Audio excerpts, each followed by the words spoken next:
Assalamualaikum warahmatullahi wabarakatuh. Oke, di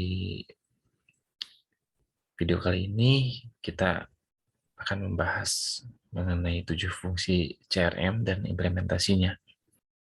Oke, next. Nah, pembahasan kali ini itu ada 2 poin ya.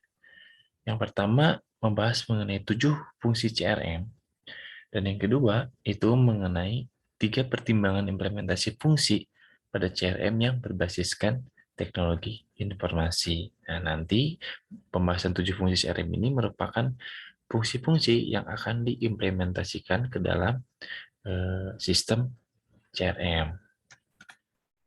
Nah, pendahuluannya, 7 fungsi CRM dengan pemanfaatan teknologi informasi, yang itu merupakan atau menjadi dasar dalam kita menentukan fungsi apa saja yang akan dimunculkan di dalam sistem CRM. Uraian bab ini menjadi dasar untuk memahami konsep implementasi CRM berbasis TI, serta juga pada materi praktik CRM selanjutnya. Oke, CRM memiliki 7 fungsi yang menjadi dasar implementasi sistem dan aplikasi CRM pada perusahaan untuk mencapai tujuan bisnis perusahaan. Fungsi CRM ini tidak hanya menangani pelanggan, tetapi unsur internalnya. Ya, seperti di sini ada manajemen dan SDM-nya. Nah, ketujuh fungsi ini dimulai dari marketing, yang kedua itu ada training, yang ketiga itu ada HRD, Human Research Development, yang keempat ada sales, yang kelima ada compensation, yang keenam ada performance management, dan yang ketujuh itu ada professional development. Nah, ketujuh fungsi ini, nah itu nanti kita bisa sesuaikan dengan kebutuhan sehingga poin atau fungsi apa saja sih yang bisa atau yang akan diterapkan di sistem CRM yang misalkan disesuaikan dengan kebutuhan dari objeknya. Misalkan hanya ada marketing atau sales saja, itu nggak masalah ya, karena tetap ketika berbicara sebuah sistem, nah itu harus eh, sesuai dengan kebutuhan dari objeknya. Oke, yang pertama itu ada marketing, gitu ya. Nah, di sini kita harus sepakat ya bahwa pelanggan itu merupakan raja. Dengan adanya CRM, itu jelas akan membantu untuk mengenali pelanggannya lebih dalam. Sehingga dengan kita mengetahui keinginan pelanggan atau ekspektasi pelanggan terhadap perusahaan kita, terhadap produk kita, terhadap layanan kita, itu akan membantu perusahaan untuk menentukan strategi marketingnya. Gitu. Nah, di sini ada 4 cara atau 4 strategi dalam pemasaran. Yang pertama ada upselling, yang kedua cross-selling, yang ketiga ada behavior prediction, dan yang keempat ada customer retention. Oke, kita mulai dengan upselling dan cross-selling. Nah, di sini kita lihat ya, ada 2 gambar. Yang samping kiri itu ada cross-selling, yang samping kanan ada upselling. Nah, yang cross-selling ini pastilah ya, kita juga eh, sering mengalaminya ketika kita makan, misalkan ya, di fast food gitu ya. Itu menawarkan paket. Ketika kita misalkan nih beli ayam dengan nasi, nah itu biasanya ditawari juga dengan airnya.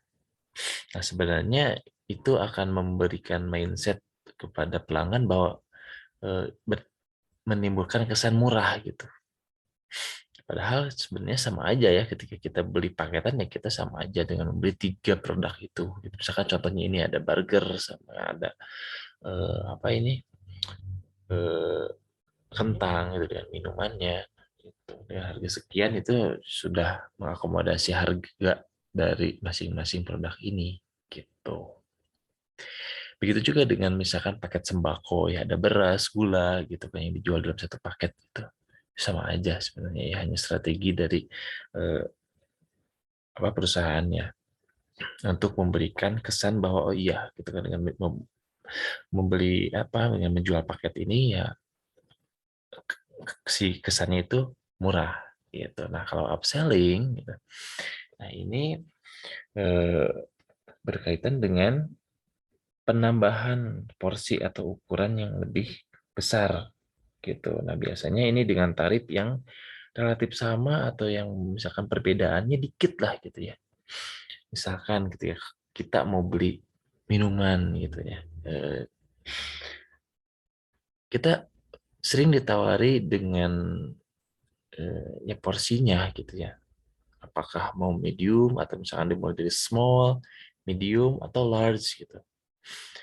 Nah, dengan misalkan adanya pilihan seperti itu pasti akan menimbulkan kesan bahwa dengan ukuran yang lebih besar itu akan memberikan kepuasan yang lebih tinggi juga gitu dan lebih besar juga gitu. Apalagi dengan perbedaan harga yang sedikit. Nah, biasanya kita kan mikirnya kayak gitu ya.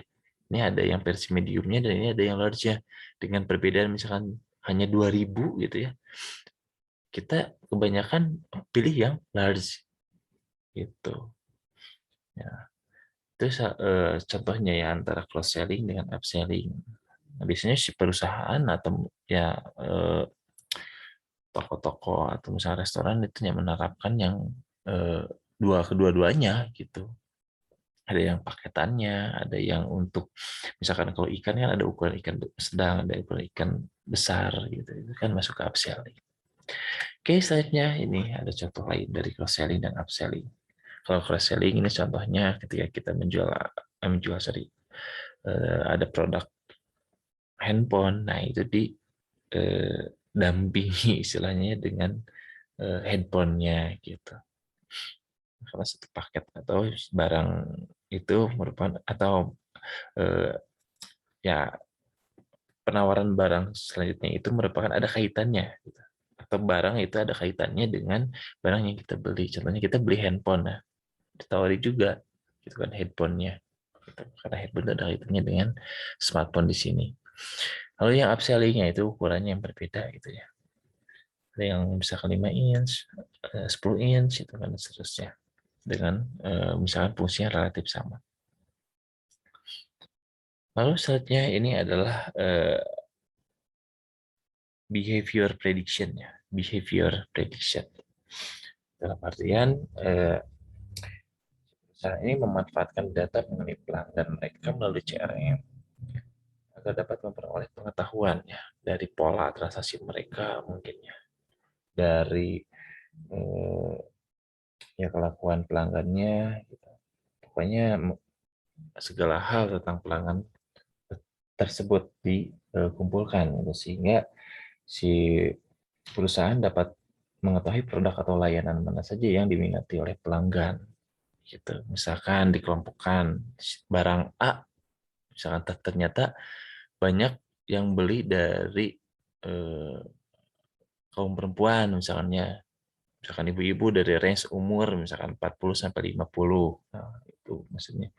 Jadi dengan adanya hal seperti itu, dengan adanya penataan behavior, itu akan lebih memudahkan kita dalam marketing dan salesnya atau pemasaran dan penjualannya lebih tepat lagi gitu, tepat sasaran. Karena kita tahu bahwa produk A itu cocoknya atau tepatnya untuk kalangan pelanggan yang karakteristiknya seperti ini gitu. Nah, itu kan didasarkan dari data-data CRM ya, bukan hanya asal nebak saja.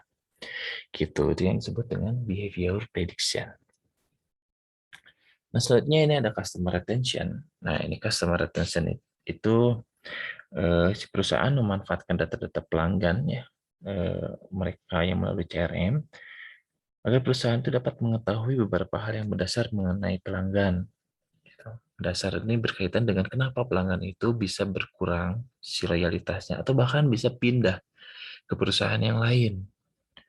Gitu. Nah, sehingga adanya proses perbaikan di perusahaan tersebut dari data-data mereka atau dari data pelanggan mereka yang berpindah atau yang loyalitasnya berkurang.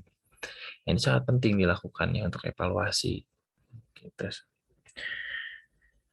Oke, selanjutnya masuk ke fungsi yang kedua, ya, yaitu ada fungsi training. Nah, fungsi training ini ya berkaitan dengan pelatihan dari sisi operasional perusahaan, gitu ya, terkait pelayanan kepada pelanggannya. CRM salah satu dari sejumlah sistem yang dapat digabungkan untuk mewujudkan training, manajemen solution ya, atau disebut juga dengan TMS. Nah, di sini perusahaan itu ya dapat melatih SDM mereka tentang finance-nya, tentang pemasarannya, penjualannya, ya reporting, e-commerce, atau bahkan juga dengan analisis ya, di pelatihan mengenai analisis data-data yang ada gitu. Itulah yang disebut dengan fungsi TMS di CRM.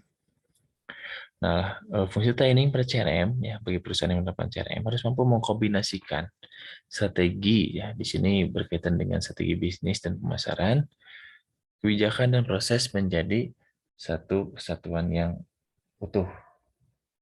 Itu sehingga diharapkan akan tetap terwujud hubungan baik antara korporasi dengan pelanggannya. Lalu selanjutnya itu ada fungsi yang ketiga, yaitu HRD atau Human Resource Development. Nah, di sini unit yang menangani manajemen pegawai, ya, misalkan perekrutan, seleksi, kompensasi, dan prestasi pegawai, berperan untuk menjembatani antara perusahaan dengan pegawainya agar tetap terikat dalam satu kesatuan utuh, emosional, semangat atas kerja, serta profesionalisme untuk bersama-sama mewujudkan bisnis perusahaan melalui hubungan baik dengan pelanggan. Nah, berarti ini harus diimplementasikan di dalam fungsi CRM ya, karena nanti akan terintegrasi dengan fungsi sales dan marketing. Ya, penting gitu. Nah, jadi daftar-daftar pegawai yang ada di fungsi HRD ini eh, itu akan menentukan misalkan kompensasi dan prestasi pegawai, di mana misalkan si penjualan yang dilakukan itu kan nanti akan terintegrasi dengan si pegawainya, misalkan si kasir A itu menjual atau bisa menjual, atau si sales A misalkan dia bisa menjual sampai 10 produk gitu. Nah, sehingga itu akan mendapatkan kompensasi gitu. Yang memudahkan proses eh kompensasinya gitu ya. Karena ada pendataan semacam itu. Ya. Oke, yang keempat ada fungsi sales. Nah, ini berkaitan dengan penjualan produk dan layanan kepada pelanggan dan merupakan ujung tombak ketika berhadapan dengan pelanggan. Gitu. Nah, si sistem sales ini atau fungsi sales ini berhadapan langsung dengan pelanggan membutuhkan aplikasi CRM yang mobile. Nah, ini kalau misalkan si salesnya itu ya dia yang memang turun langsung ke pasar gitu, atau dia yang menghampiri pelanggan gitu, sehingga dia perlu aplikasi CRM yang mobile di handphonenya misalkan gitu. Nah, CRM berada di dalam irisan tiga hal ya, yang irisan pertama itu sales, yang kedua ada support, yang ketiga ada marketing gitu. Nah, CRM merupakan kombinasi dari ketiga irisan ini gitu. Nah, kalau penjualan ya dia berkaitan dengan bagaimana dia melakukan eh, sistem transaksi yang memudahkan pelanggan dan sehingga pelanggannya dapat eh, apa dapat dapat tercapai kepuasannya gitu, sehingga ya dia akan meningkat si loyalitasnya. Lalu terkait dengan dukungan bisa juga ini berkaitan dengan customer service-nya gitu, atau penyediaan informasi-informasi tentang produk atau layanannya. Nah, pemasaran berkaitan dengan marketing, bagaimana si sales ini dia memberikan informasi yang lengkap gitu, yang memang dapat mempengaruhi keputusan dari pelanggan, ya tentunya keputusan untuk membeli barang itu. Oke, dalam fungsinya sebagai sales, cara menawarkan 10 buah keuntungan. Nah, gitu. Yang pertama, penghematan biaya yang dikeluarkan oleh perusahaan untuk ongkos penjualan, gitu ya, karena misalkan dengan menggunakan CRM, dengan menggunakan sistem CRM yang online, gitu, itu kan fungsinya menjadi terotomatisasi, gitu. Otomatis itu akan menghemat biaya. Hal yang kedua, membantu perusahaan dalam memahami pelanggan. Itu. Nah, memahami pelanggan ini ya karena si data-data pelanggannya ya memang dia disimpan gitu kan, untuk proses yang lebih lanjut menggunakan business intelligence. Nah, ini akan dibahas di video selanjutnya. Lalu yang ketiga itu mempersingkat proses-proses ya, proses-proses yang ada sehingga meningkatkan kualitas layanan kepada pelanggan. Nah, biasanya pelanggan tuh senang dengan yang singkat-singkat gitu ya kalau berbelanja. ketika proses misalkan pembayaran, ya, ketika proses pendataan barang-barang yang dibelinya, gitu kan. Kalau sekarang kan pakai barcode itu cepat gitu. Lalu yang keempat itu adalah ya membantu perusahaan untuk menghemat atau untuk dapat mengetahui ya kapan waktu terbaik menghubungi pelanggan. Gitu. Hubungi ini berkaitan dengan promosi ataupun informasi produk ya ataupun layanan yang saat ini diberikan. Lalu yang kelima itu merasionalisasikan proses pemesanan yang dilakukan pelanggan sehingga lebih cepat atau auto. Merasionalisasikan itu seperti kita memperbaiki ya atau terus upgrade gitu. Upgrade misalkan di sini yang di-upgrade ya proses pemesanan. Yang keenam itu membantu perusahaan untuk menyimpan data-data pelanggan. Yang sehingga si data tersebut disimpannya menjadi lebih baik lagi, lengkap dan aman. Nah, ini. Jadi karena misalkan sudah menggunakan sebuah fitur basis data, jadi si penyimpanan datanya lebih baik lagi, lebih lengkap dan aman. Yang ketujuh, tidak hanya menangani penjualan berdasarkan data pelanggan, tapi memanajemen waktu dan rencana untuk strategi penjualan yang lebih baik. Yang kedelapan, penyediaan laporan dan progres penjualannya secara berkala. Jadi bisa difilter lah si laporannya itu tergantung dengan kebutuhannya. Misalkan mau berdasarkan laporan bulanan, misalkan mau harian ataupun misalkan secara berkala rentang tanggal sekian sampai sekian. Lalu penyediaan data dan bantuan pengolahan data pelanggan berbasis CRM, nah, itu akan menimbulkan adanya peluang baru. Ya, dengan menganalisis dari data pelanggan tersebut, ya, itu akan membantu si perusahaan dalam merancang sebuah strategi yang berbasis peluang yang ada. Gitu. Lalu yang ke-10 adalah memahami lebih cepat mengenai apa yang terjadi di pasaran terkait kebutuhan dan keinginan pelanggan. Oke, selanjutnya itu ada kompensasi. Nah, ini merupakan fungsi yang kelima. Merujuk kepada pembayaran, komisi, upah, dan bonus. Menyediakan modul dalam bentuk menu pada aplikasi untuk membantu perusahaan di dalam manajemen data kompensasi. Caranya memiliki compensation management system, gitu ya, membantu perusahaan untuk mengoptimalkan gaji, bonus, tunjangan, dan keuntungan yang diperoleh perusahaan melalui kinerja para karyawannya. Nah, kompensasi ini terintegrasi dengan fungsi sales dan HRD. Gitu. Yang keenam, itu ada performance management. Caranya membantu perusahaan untuk mengukur performance dari penjualan produk yang telah dilakukan. Manajemen terhadap performansi dan penjualan produk, mengukur tingkat kepuasan pelanggan, serta analisa dan pengambilan keputusan terkait dengan strategi bisnis yang diambil. Penerapan fungsi CRM sebagai sales performance management salah satunya dengan menggunakan teknologi data mining. Data mining ini yaitu semacam pengerukan data dari jumlah dari data yang banyak gitu, sehingga itu bisa atau memiliki makna tertentu gitu. Ya, biasanya ini berkaitan dengan statistik ya.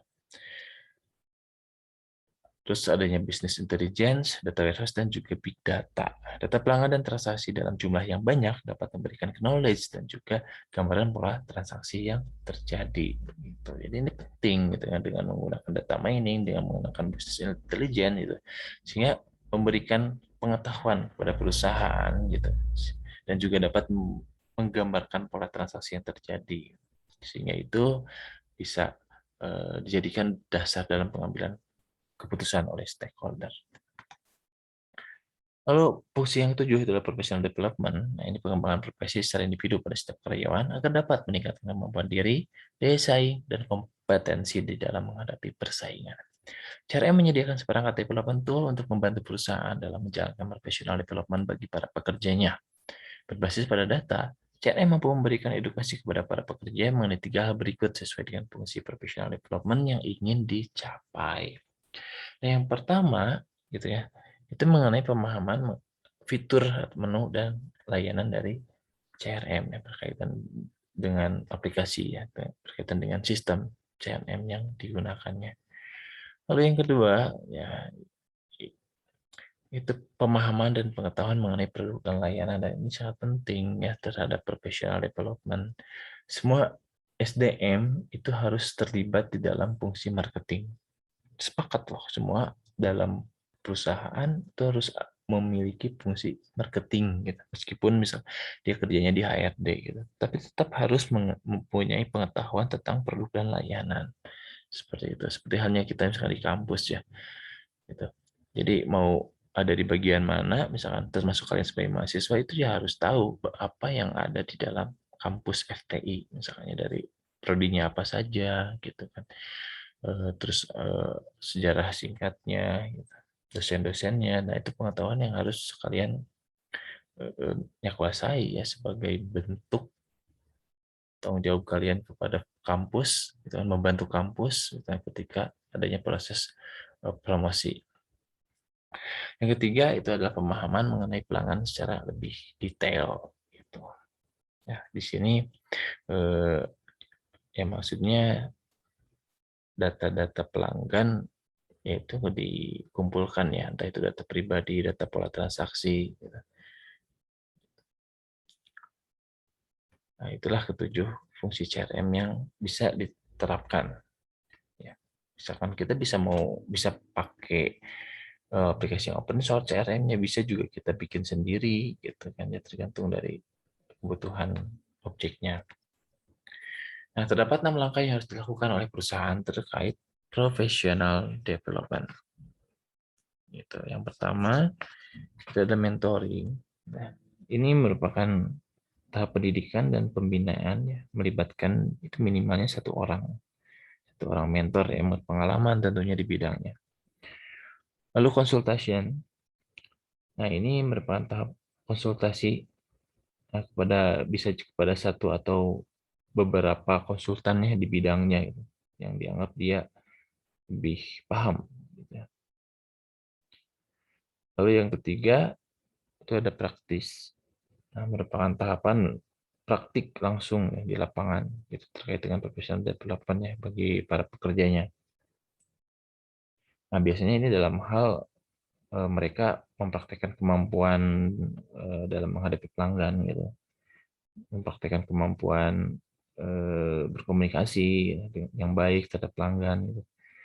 Lalu memahami dengan baik produk dan layanan yang diberikan kepada pelanggan gitu. Nah, memahami transaksi bisa juga ya. Lalu bisa juga untuk memahami penggunaan CRM. Lalu yang keempat itu ada study atau improve. Nah, ini berkaitan dengan mempelajari teoritis dan praktik dari professional development ya. Itu sekaligus melakukan perbaikan ya. Improve, perbaikan terhadap kesalahan atau kekurangan yang ada. Dan selanjutnya yang kelima itu reflection. Di sini melakukan refleksi. Refleksi ketika sama hal ketika kita melihat cermin gitu ya. Kita menilai terhadap tahapan-tahapan proses yang dilakukan gitu. Dan ini disertai dengan pemikiran inovatif gitu kan, kreatif gitu. Yang tujuan utamanya membangun gitu. Nah, yang terakhir itu ada learning. Nah, ini kegiatan pembelajaran secara terus-menerus, continuous learning.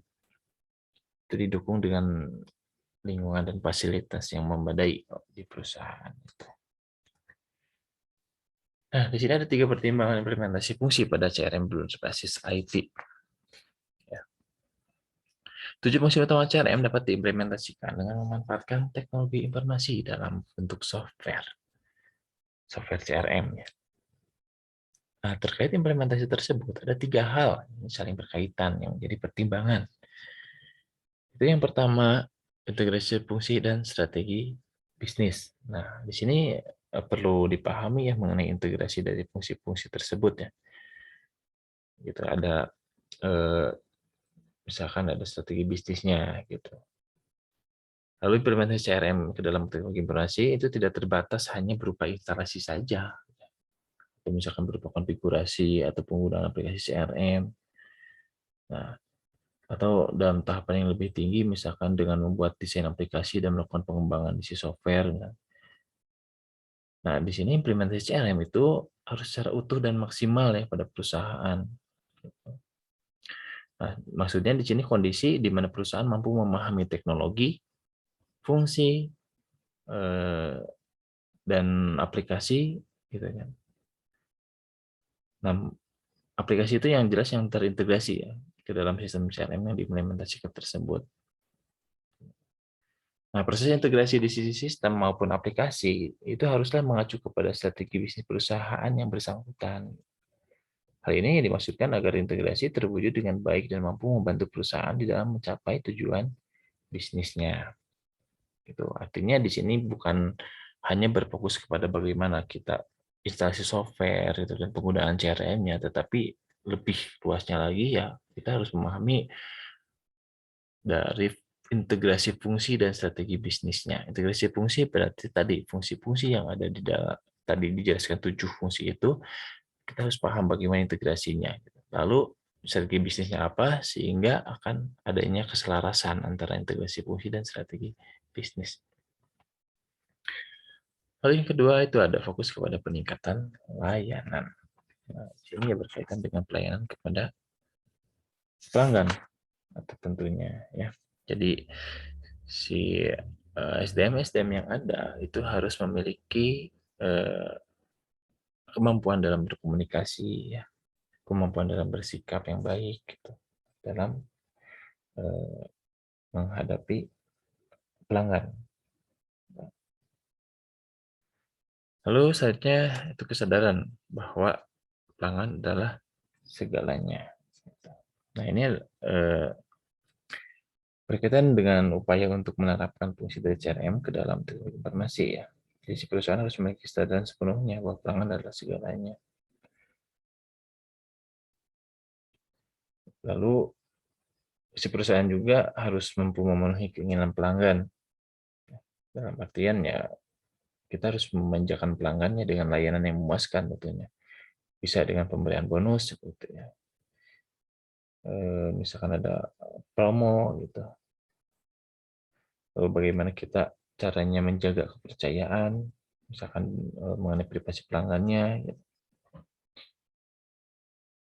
Nah, itu ya hal-hal yang memang menjadi pertimbangan ya. Ini ketiga hal yang saling berkaitan terkait implementasi 7 fungsi dari CRM, 7 fungsi utama dari CRM.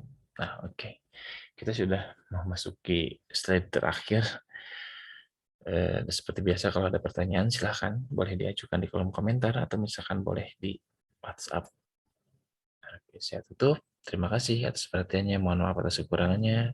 Assalamualaikum warahmatullahi wabarakatuh.